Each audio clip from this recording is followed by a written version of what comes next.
একসাথে চাকরি করছি, স্যারের আন্ডারে আমি চাকরি করছি এবং তার সাথে আমার অনেক আগে থেকে এতে পরিচয়।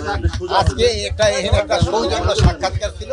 আমরা এই সৌজন্য সাক্ষাৎকারে আমরা বিভিন্ন ধরনের কথাবার্তা আমাকে পারিবারিক লেভেল, অন্যান্য লেভেল, এগুলি আমরা আলোচনা করছি। প্রথমে আমি মহান রাব্বুল আলামিনের কাছে শুকরানা আদায় করি যে আমি 17.5 বছর পরে আল্লাহ পাক আমাকে নির্দোষের মাধ্যমে জেল থেকে ছুটেছি এবং আজকে জাতীয়তাবাদী দল, বাংলাদেশ জাতীয়তাবাদী দল থেকে একটা টিম করা হয়েছে।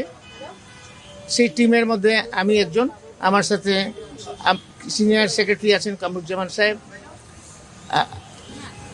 রিমন সাহেব, তারপর হচ্ছে আরগুঞ্জেম মাহবুব সাহেব আছেন এবং আরেকজন আছেন আমাদের সাথে, তিনি আজকে আসতে পারেননি। তো যাই হোক, আমাদের আসার উদ্দেশ্য আমাদের কিছু কিছু জিনিস আমাদের ম্যাটার অফ কনসার্ন হয়ে দাঁড়িয়েছে, উদ্বিগ্নের জায়গা, যেগুলো আমরা ওনাদের সাথে অত্যন্ত আন্তরিকতার সাথে